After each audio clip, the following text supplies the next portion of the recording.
September 29, 2017. Wariness surrounding powerful technological advances is not novel. Various science fiction stories from The Matrix to I, Robot have explained viewers' anxiety around AI.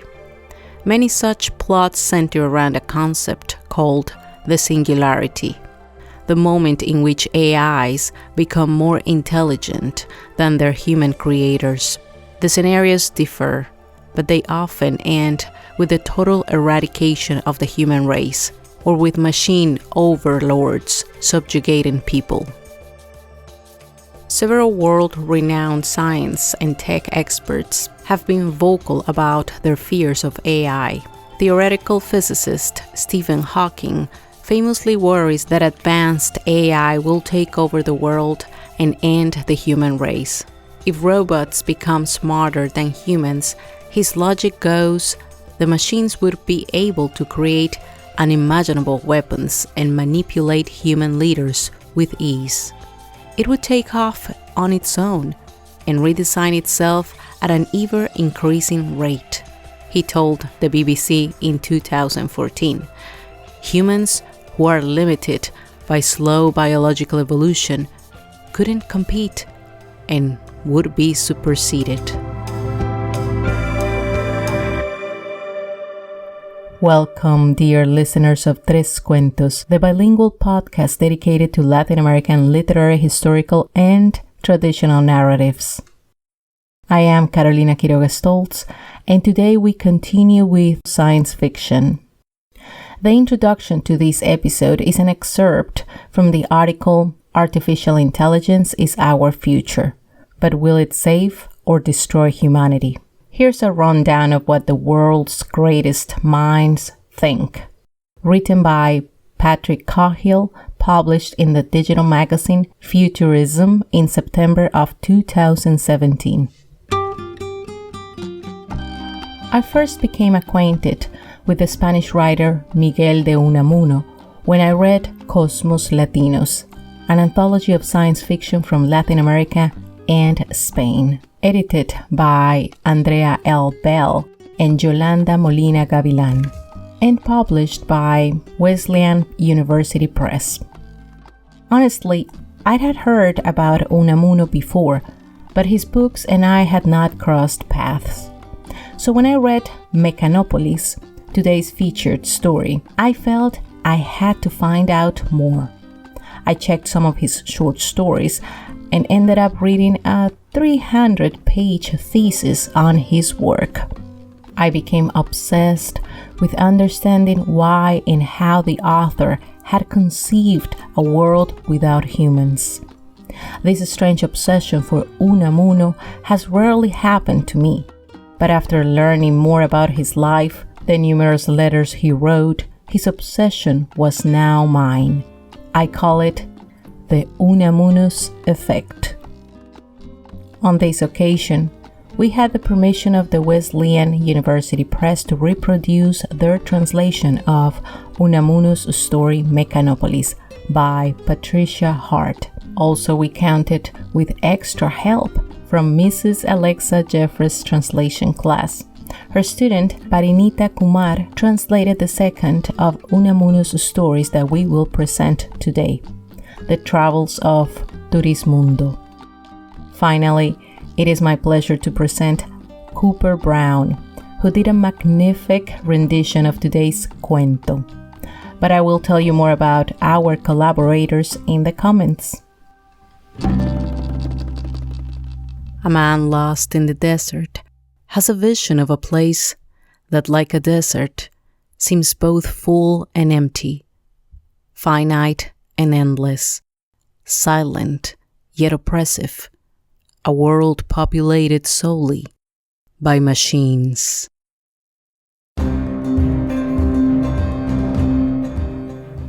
Mechanopolis by Miguel de Unamuno, translated by Patricia Hart.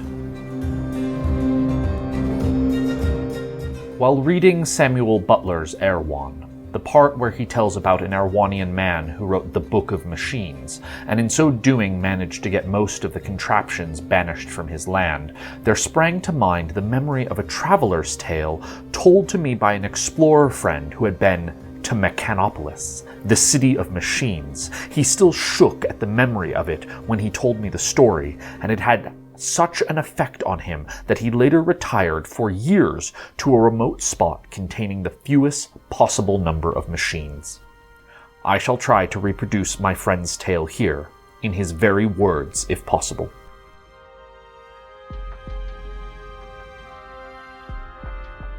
There came a moment when I was lost in the middle of the desert. My companions had either retreated, seeking to save themselves, as if they knew in which direction salvation lay, or had perished from thirst and fatigue. I was alone, and practically dying of thirst myself. I began sucking at the nearly black blood that was oozing from fingers raw from clawing at the arid soil, with the mad hope of bringing to light any trace of water. Just when I was about to lie down on the ground and close my eyes to the implacable blue sky to die as quickly as possible, or even cause my own death by holding my breath or burying myself in that terrible place, I lifted my fainting eyes and thought I saw something green off in the distance. It must be a mirage, I thought. Nevertheless, I dragged myself towards it. Hours of agony passed, but when I arrived, I found myself indeed in an oasis. A fountain restored my strength, and after drinking, I ate some of the tasty and succulent fruits the trees freely offered. Then I fell asleep.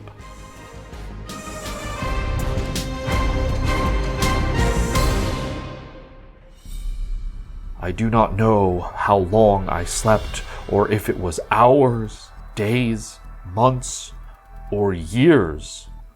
What I do know is that I awoke a different man, an entirely different man.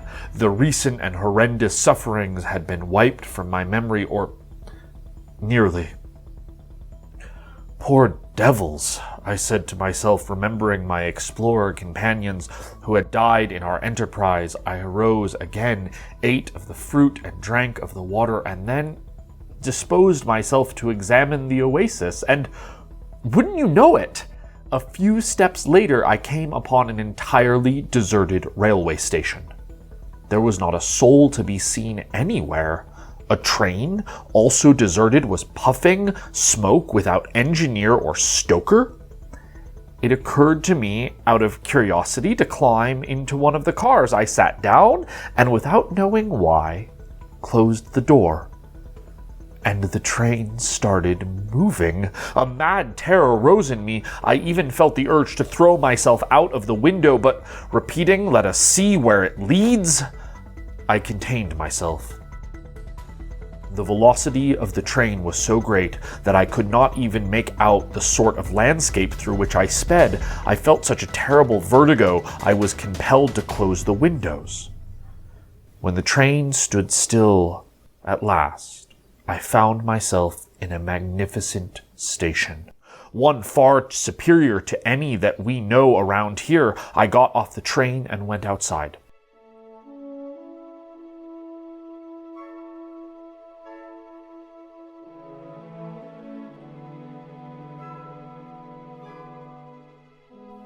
I will not even try to describe the city. We cannot even dream of all the magnificent, sumptuous things, the comfort, the cleanliness that were accumulated there. And speaking of hygiene, I could not even make out what all the cleaning apparatuses were for, since there was no living soul around, neither man nor beast. Not one dog crossed the street, nor one swallow the sky. On a grand building, I saw a sign that said "Hotel," written just like that, as we write ourselves, and I went inside. It was completely deserted. I arrived at the dining room. The most solid of repasts were to be had inside. There was a list on each table, and every delicacy named had a number beside it. There was also a vast control panel with numbered buttons. All one had to do was touch a button, and the desired dish sprung forth from the depths of the table. After having eaten, I went out into the street. Streetcars and automobiles passed by, all empty. One had only to draw near, make a signal to them, and they would stop. I took an automobile and let myself be driven around. I went to a magnificent geological park in which all the different types of terrain were displayed, all with explanations on little signs. The information was in Spanish, but spelled phonetically. I left the park. A streetcar was passing by bearing the sign to the Museum of Painting, and I took it. There housed were the most famous paintings in the world, in their true originals. I became convinced that all the works we have here in our museums are nothing more than skillfully executed reproductions. At the foot of each canvas was a very learned explanation of its historical and aesthetic value, written with the most exquisite sobriety. In a half an hour's visit, I learned more about painting than, in the 12 years of study I had in these parts.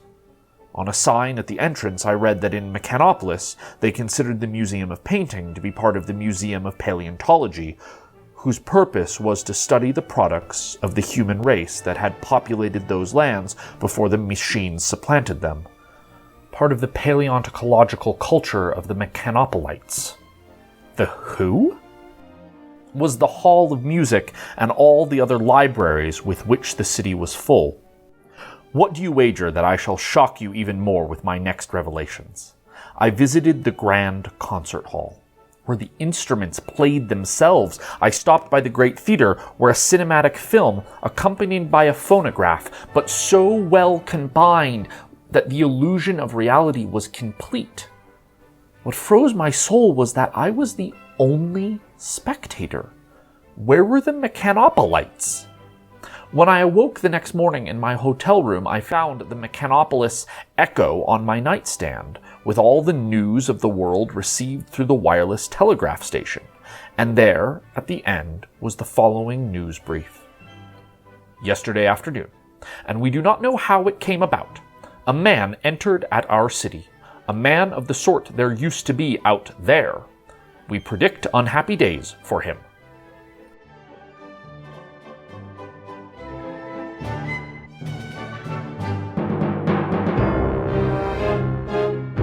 My days, in effect, began to be torturous to me. I began to populate my solitude with phantasms. The most terrible thing about solitude is that it fills up by and by. I began to believe that all of those factories, all those artifacts were ruled by invisible souls, intangible and silent.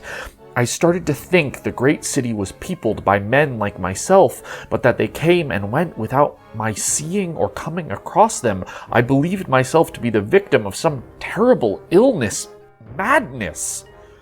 The invisible world with which I populated the human solitude in Mechanopolis became a nightmare of martyrdom.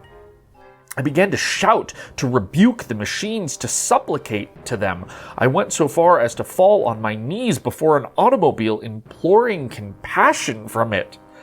I was on the brink of throwing myself into a cauldron of boiling steel at a magnificent iron foundry. One morning, on awakening terrified, I grabbed the newspaper to see what was happening in the world of men, and I found there this news item.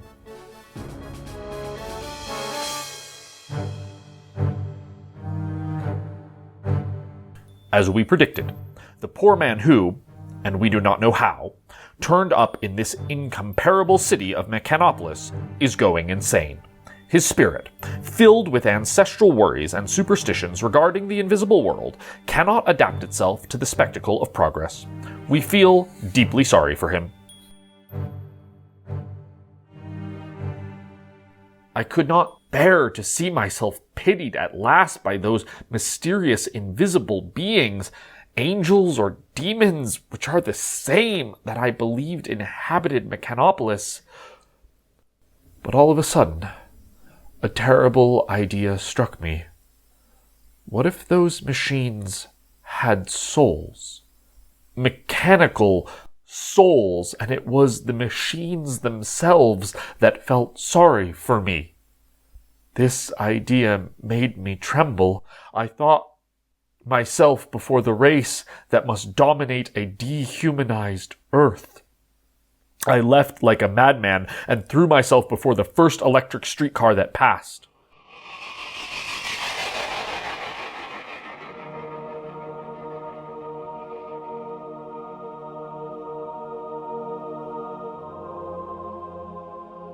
When I awoke from the blow, I was once more in the oasis from which I had started out. I began walking. I arrived at the tent of some Bedouins, and meeting one of them, I embraced him, crying. How well we understood each other without understanding each other. He and his companions gave me food, we celebrated together, and at night I went out with them, and lying on the ground, looking up at the starry sky, united, we prayed. There was not one machine anywhere around us.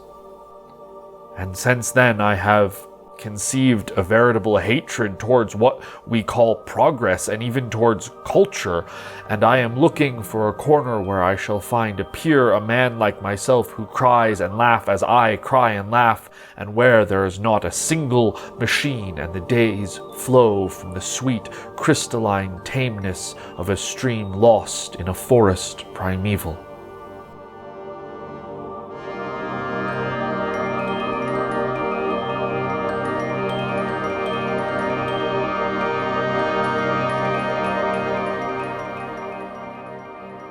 Very well, let's come back to reality and leave behind that desolate machine-made place. We can only hope that that dreadful vision of that traveler remains only as a bad dream and never materializes into humanity's future. But before I tell you more about Don Miguel de Unamuno and why I read a thesis on his work, allow me to present today's contributors. Let's begin with the man that gave voice to the story. I met Cooper Brown at one of the national storytelling conferences held in Kansas City. The moment I heard him tell stories and explain how stories reveal so much about our most true self, I knew I wanted to collaborate with him one day. Cooper Brown was raised by granola-eating coyotes in Boulder, Colorado. He started his performance career as an actor, and what do you do with a BA in theater? And in 2013, rekindled his childhood love for live storytelling. In October 2017, he performed at the Exchange Place at the National Storytelling Festival. He was awarded the 2018 J.J. Renault Emerging Artist Award by the National Storytelling Network. Cooper's stories remind adults that fairy tales are not just for children. Since last year, he, along with the musician and storyteller Rachel Ann Harding, launched the Stories with Spirits project. Take a minute and check them out on Facebook as Stories with Spirit, and follow them because they are committed to bringing traditional live storytelling into the new millennium. On the other hand, we have one of Mrs. Alexa Jeffress' students at the University of Virginia, Parinita Kumar. She translated the story with which we will finalize today's program, The Travels of Turismundo. Parinita Kumar is from Chesapeake, Virginia, and she is a third-year graduate student at the University of Virginia, double major in cognitive science and Spanish. Her dream is to pursue a career in the medical field, where she hopes to utilize her Spanish skills.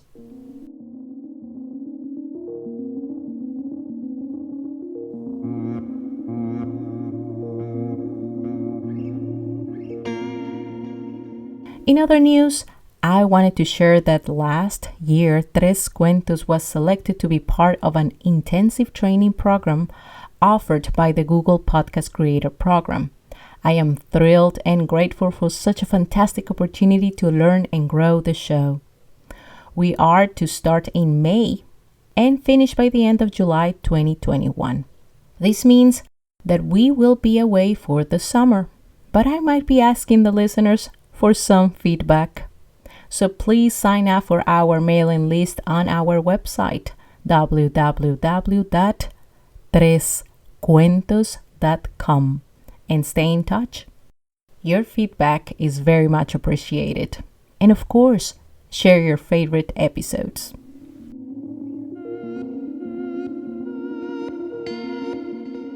Very well, it is time to go into the sci-fi business. After releasing the first episode of this season on Latino sci-fi, I read some of the comments people left on Facebook. I laughed. Some seemed to have taken the story finite to heart. I even got a quote from the Bible. It is intriguing the effect that a simple story has on people, even if it is set centuries ahead of us. Truth be told, a good portion of humanity is obsessed with death. I recall a friend who wanted to live forever, and a relative lamenting that we were once immortal, but due to some sinister woman I shall not name, we lost that privilege. To that I say, spare me from immortality. I am happy knowing that I will step down from the stage of this world and rest in peace one day. Truly, only stories are immortal. Then one may ask, who will pass on the tales spanned by humanity? Humans or machines? Does it matter? Maybe, or maybe not. But ponder this. It is likely future humans will see our history as something to learn from, whereas machines may see us as bad code or a curious old nuisance. Either way, it is best to live the present to the fullest. And since we have dived into the subject of humanity's future, let's explore the article, Artificial Intelligence is Our Future, but will it save or destroy humanity? Here's a rundown of what the world's greatest minds think, written by Patrick Cahill and published in the digital magazine Futurism. Cahill says that some experts believe that humans will be much better off in the hands of advanced AI systems, while others think it will lead to our downfall. The listener may ask, how? Well, here are some clues. Theoretical physicists Stephen Hawking and Elon Musk already manifested that the problem is not the development of AI, but that government regulations should be in place to avoid some country to have delusions of greatness. Cahill recounts that Russian President Vladimir Putin recently stoked this fear at a meeting with Russian students when he said, "The one who becomes the leader in this sphere will be the ruler of the world." This comment further emboldened Musk's position. He tweeted that the race for AI superiority will be the most likely cause of World War III. Then, could we place Unamuno's story, Mechanopolis, as an aftermath of that potential world war?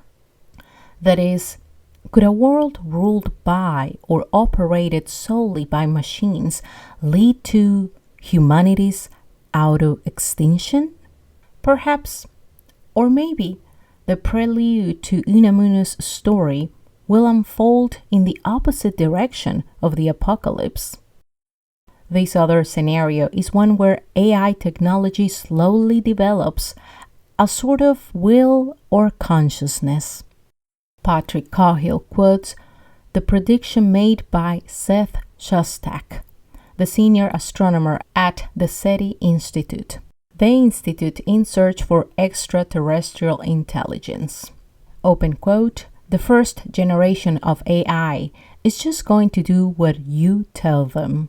However, by the third generation, they will have their own agenda.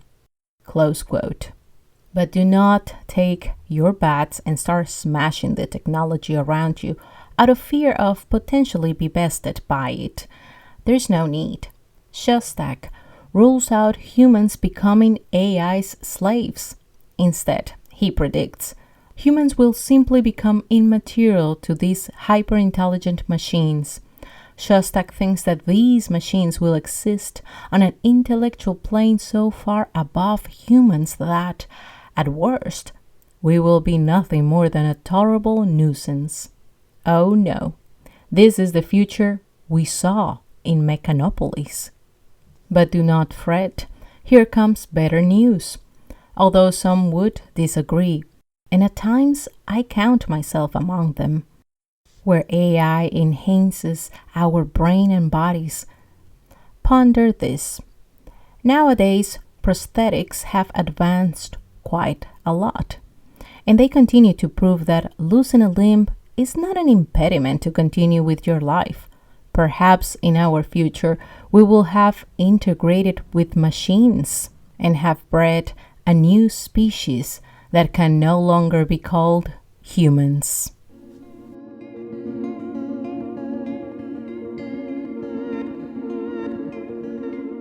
And talking about human-machine integration, let me quote a couple of paragraphs from Artificial Intelligence and Reality of Human-Machine Integration, published in the digital magazine Science Ooze on February 4, 2021.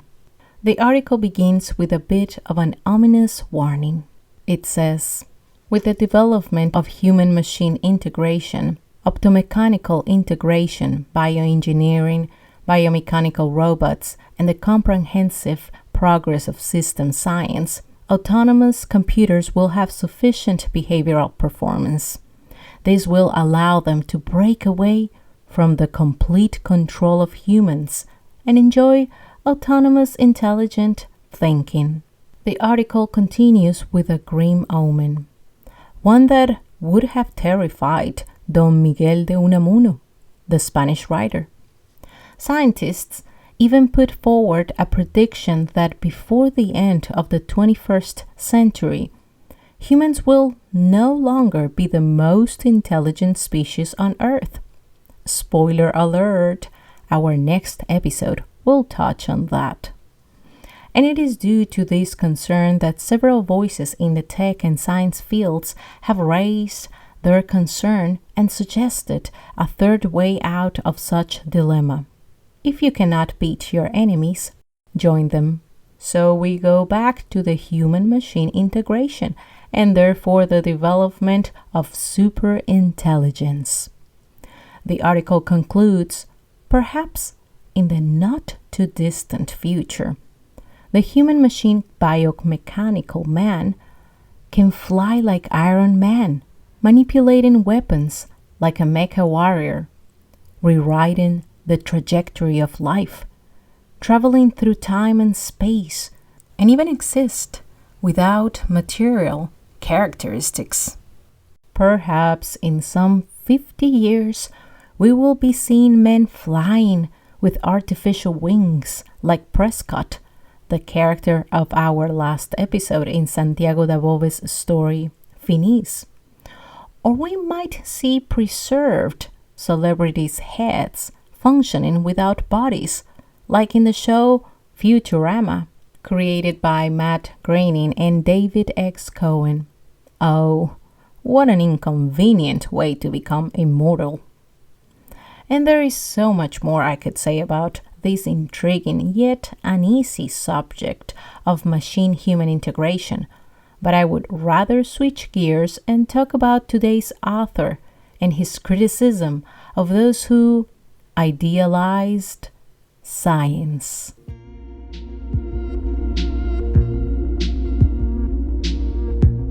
When I began my research on Latino sci-fi literature, I wondered, what drives a person to write sci-fi?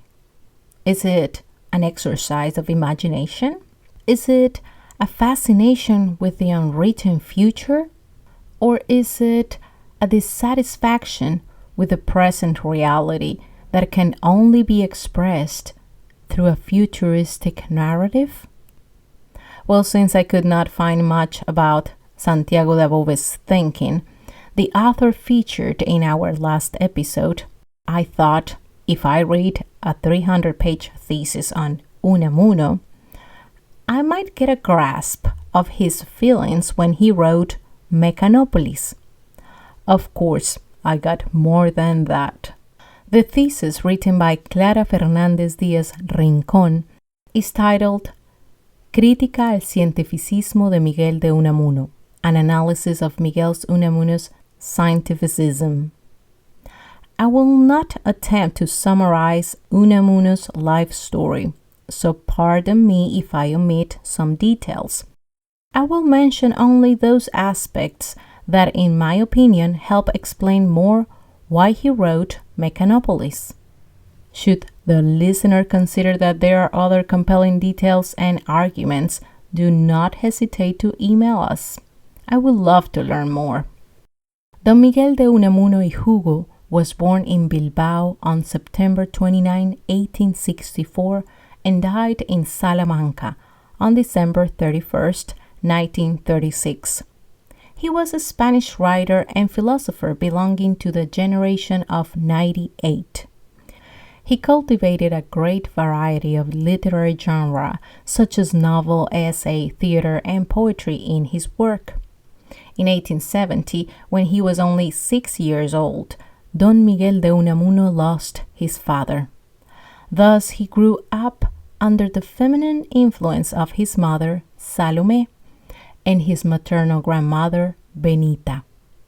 Don Miguel was raised by a strict religious Catholic mother that was determined to make of her son become, as he put it, a devotee to the highest degree, with a devotion often called mysticism. During his teenage years, he became an avid reader of history, law, philosophy, social and political science, and science in general.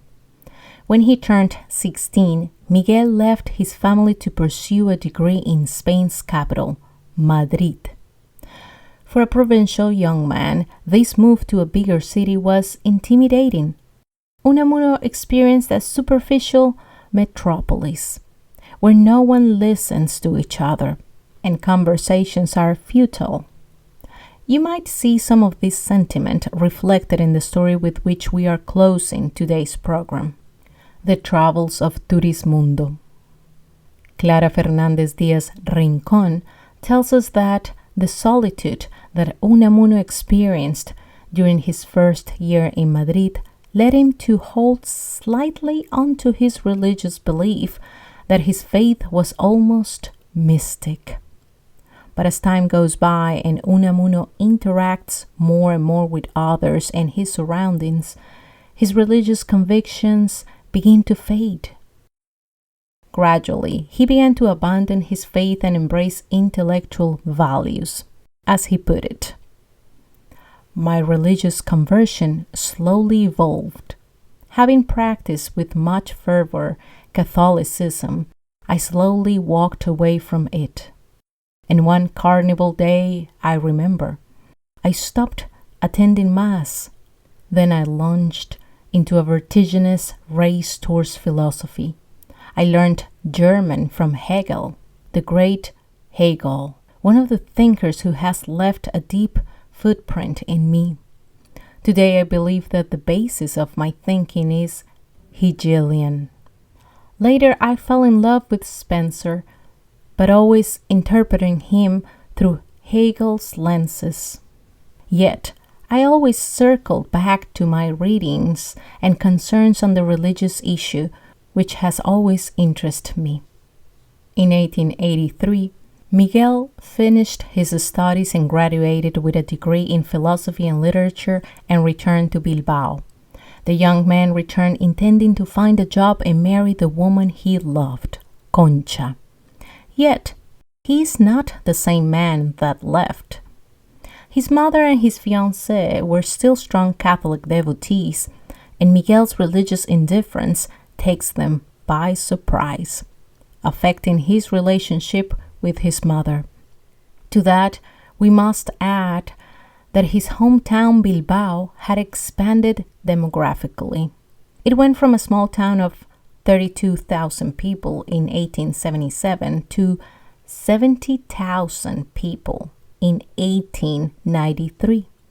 The city had embraced the progress of industrialization, and it was now an important mining center. These visible changes in his beloved town shocked Unamuno. Eventually, he moved to Salamanca and started a family with his beloved Concha. In total, they had 9 children. His family was his solace and joy, but when his 6-year-old son, Raimundo, died in 1902, Unamuno was devastated.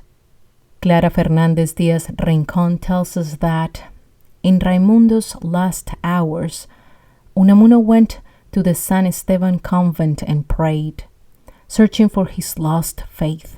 In a way, he felt God was punishing him. From then on, Miguel de Unamuno became obsessed with finding the simple faith of the old days, hoping to break God's silence. This led him to reject the banner of intellectualism.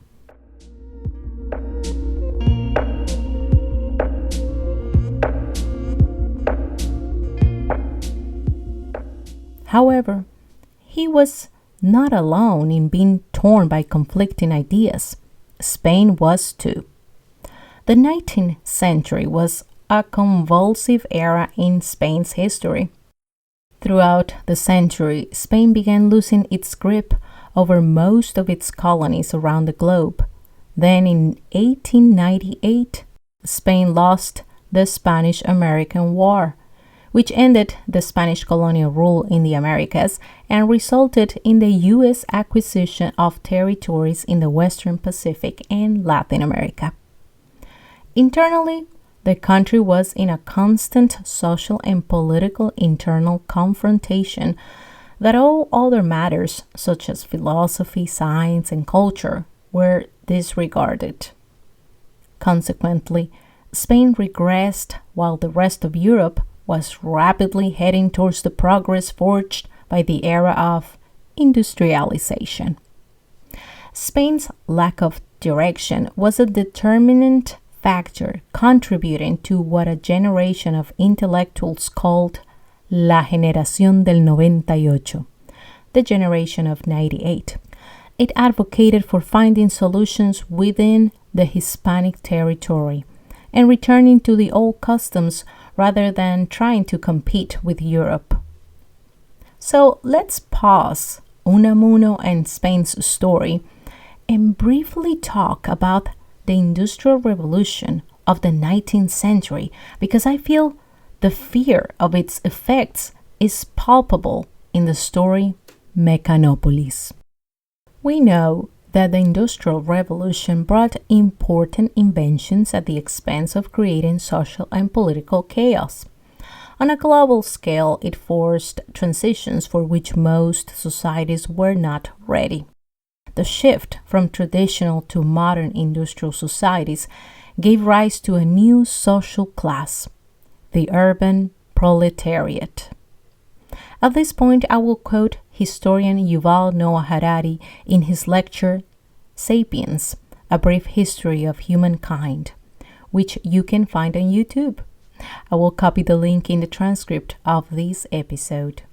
He says, most of the political history of the 19th and 20th centuries' problems revolved around the new problems of industrial society, which could not be solved and could not be answered using the traditional ideologies, religions, and stories of humankind. Of course, one of the first reactions to such technological and social upheaval is to try to go back to the old stories and to find some security there. When there is a big change that destroys old institutions and old ways of life and creates complete completely new religions, the first thing people do is to try to hold on to something stable. This happened in the 19th century during the Industrial Revolution. One of the first reactions against the Industrial Revolution was a rise in religious fundamentalism all over the world.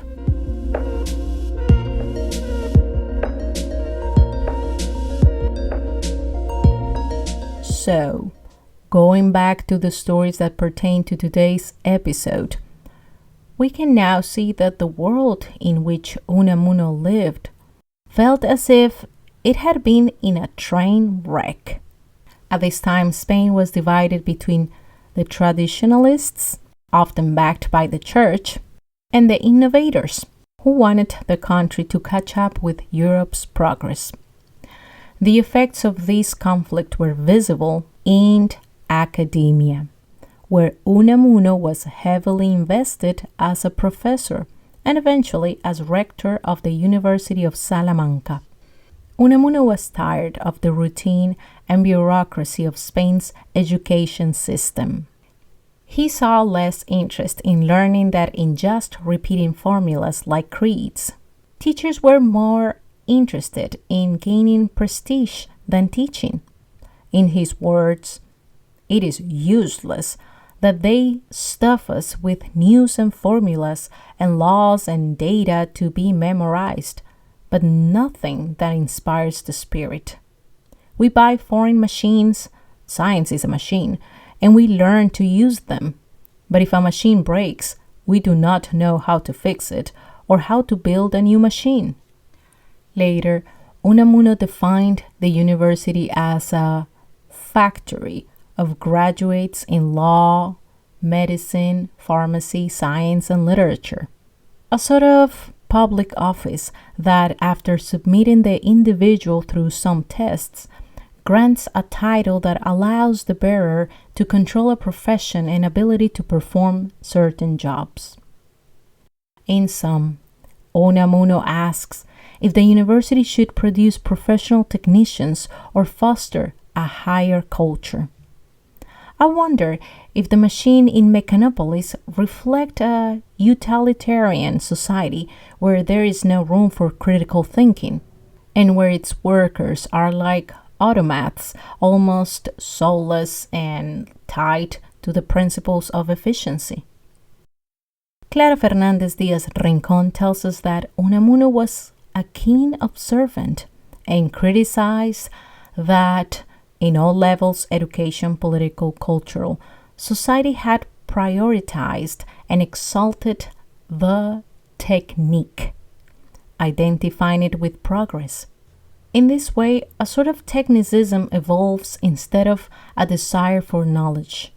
Thus, the technique is overvalued, and it ends up dehumanizing us. In other words, workers are valued only by their efficiency, technique, and capacity to produce excellent results, and not as human beings with ideas, feelings, and needs. I encourage you to watch the silent movie by Charles Chaplin, Modern Times, a satire of the production line system in Detroit, where workers are ultimately eaten by machinery.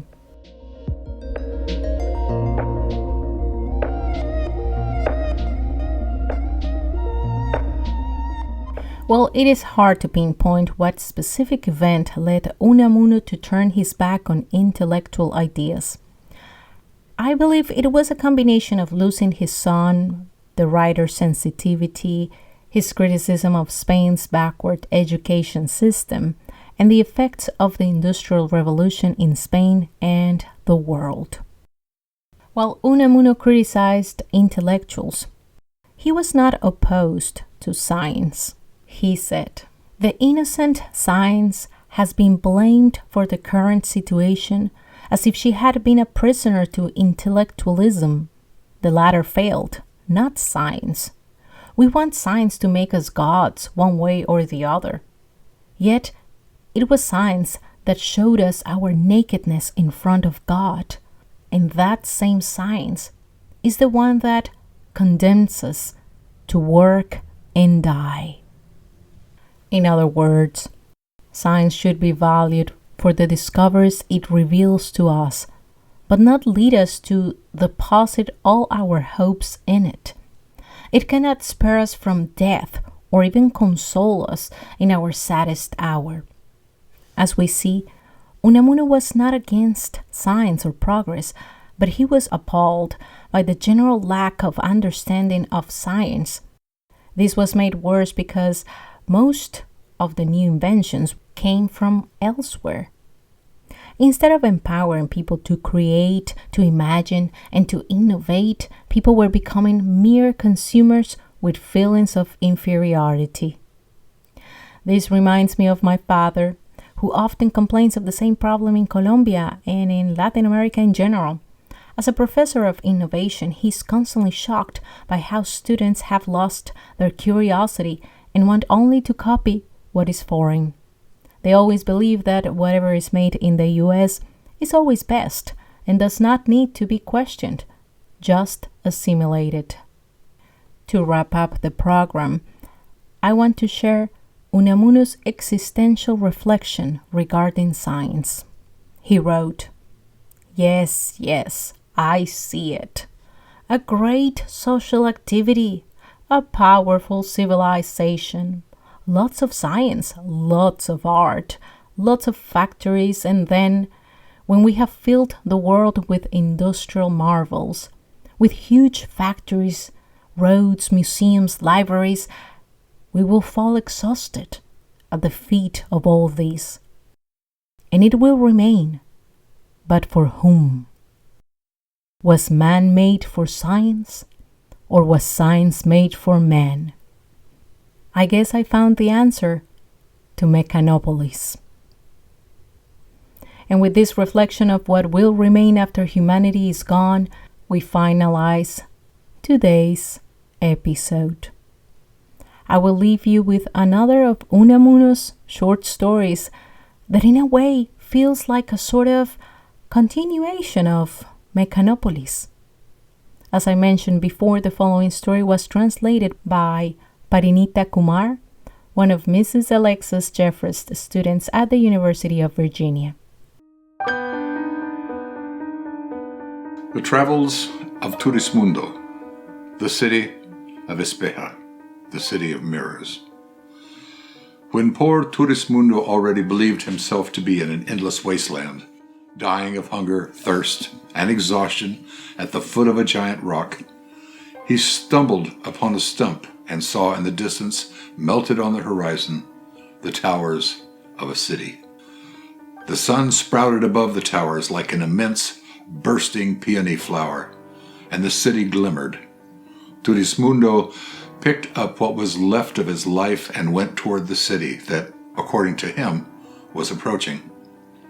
The sun in the sky made the city look bigger. Then, when he was already at the city's entrance, the air seemed to thicken and rise like a fence. It was, in effect, a transparent and invisible wall. He continued walking along the wall bordering the city until he entered through what seemed like a door. The spacious, sunny streets were deserted, although empty vehicles passed through occasionally. The houses, all one story, had a human physiognomy as well. With their windows, doors, and balconies all wide open, they seemed to observe the pilgrim and at times smile at him. Turismundo had forgotten his hunger, his thirst, and his exhaustion. From the street he could see inside the houses, open to all light and all air. In almost all of them, beside shimmering furniture, next to beds that invited rest, there were large paintings with portraits of the owners, perhaps, or of their ancestors. But there was not a trace of a single living person. The sound of toccatas, played on a harmonium, came floating from the houses. Through a window on the first floor, he managed to see the harmonium playing, with no one touching it. Behind the garden walls of each house were 3 cypresses, upon which flocks of sparrows chirped and squawked. Everything seemed to radiate a peaceful and luminous calm. Turismundo stumbled upon a long street with a series of arches. He peered into one of the open houses and discovered a large library.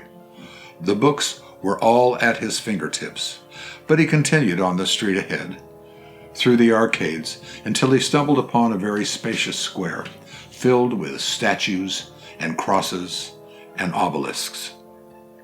It was a large cemetery, without a doubt the cemetery of the deserted city. There he heard the ringing of a bell from heaven, and then the forgotten hunger, thirst, and exhaustion awoke with devouring force. He entered the first alley, then the first house, which was open, and came to a dining room. In the middle of the room was a table with an abundance of food and drink to choose from. He ate and drank not much, but only until he was satisfied. Then he found a bed and fell asleep, fully clothed.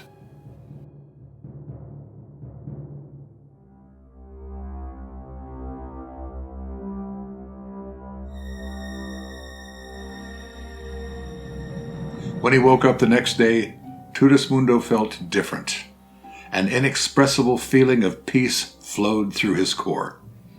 He went to the dining room, had a breakfast with hot aromatic coffee, and went out to discover the city better. From time to time, he would pass some empty vehicle and a bareback horse. As he passed a house with a library, he entered, looked for the closest book at hand. And even though the catalog was there, and it would have been very easy for him to find and look through the catalog, he began to read the book he had grabbed. When he returned to the city streets, a strange, mysterious feeling invaded him. It was as if a very thick but invisible, silent, and intangible human crowd surrounded him. He felt himself among a swarm of neighbors, and as if thousands of invisible glances were glued to him. And he even felt in his gut, but not in his ears, the echo of silent laughter. He quickened his pace, and the crowd did not cease. And it was not that they were not following him, it was that the streets and cantons and squares and circles were all filled with those people, whom he neither saw, nor heard, nor touched. Although at times he felt something like mysterious voices and the tightening of the horde. Hoping to find himself alone, he raised his voice to scold the invisible, silent, and implacable mob. But his blood stopped, frozen with terror in his veins, because he did not hear himself. It seemed that the horizon flooded with men, human but not humanized, who drowned out his voice and drowned him with it. He felt hunger and thirst and exhausted from being lonely. He yearned to find himself alone, entirely alone, seeing gazes and hearing voices of men and women touching neighbors. And he understood that loneliness, the true loneliness, that which puts one face to face with God and away from oneself, is that which is reached in the midst of the noise and tumult of the people. He wanted to leave the city, but could not. He was confined by that invisible wall, that band of air made like steel. And in despair, he returned through that invisible, silent, and intangible crowd to the central cemetery, to the large square. Filled with angst, among the tombs and statues on whose marble the sun sang, he saw that the beautiful gravestone opened a little like the shell of an oyster. As he approached, it closed. Turismundo stopped, then looked for a bar and waited by the grave.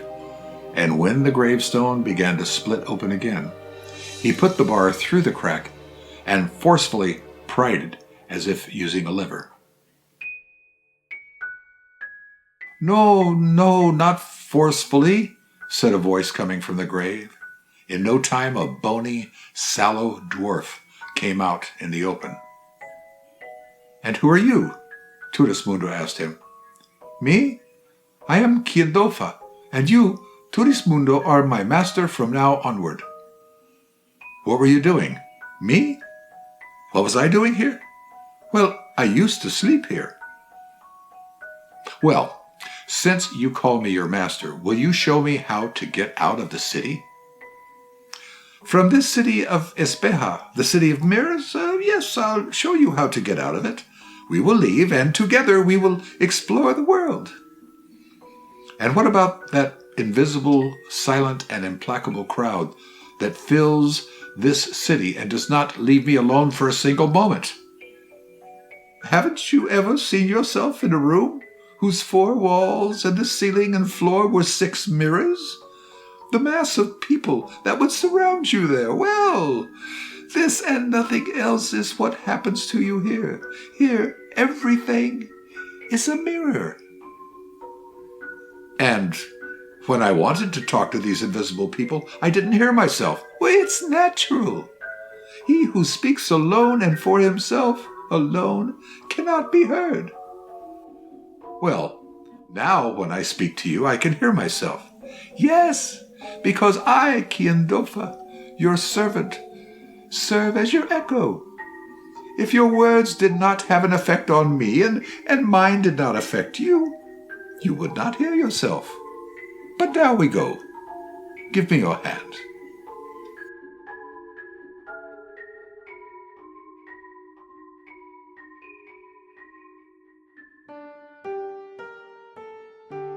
Turismundo gave his hand to Kiandofa, the bony and eternal dwarf, and felt that all that invisible, silent, and intangible crowd that filled the city had gathered back into their dwellings.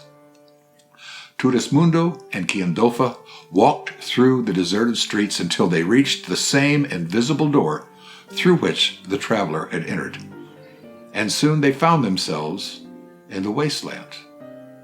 "And now?" asked Turismundo. "Now?" Kiandofa answered. "Don't you see over there, far, far away, what appears to be a cloud? Well, that is Kie the mountain that remains. We are going to climb it, and you'll thank me for the visit. It's one of the most wonderful things that can be seen in this world of ours, yours and mine. And that eagle, and those bees."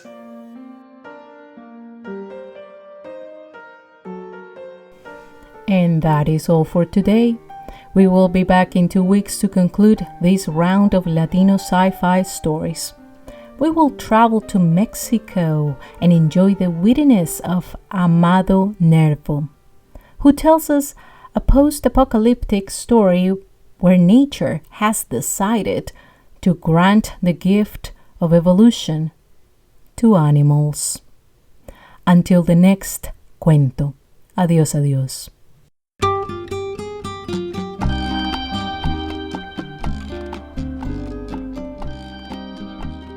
Tres Cuentos is an exercise of creative writing, researching, and retelling. This podcast was produced, recorded, and edited by Carolina Quiroga Stoltz. Proof listening and proofreading by my good friend Don Heimel. Remember to follow Tres Cuentos on Facebook and Instagram as Tres Cuentos Podcast, or you can visit our website www.trescuentos.com. The music and sound effects were downloaded from the YouTube audio library.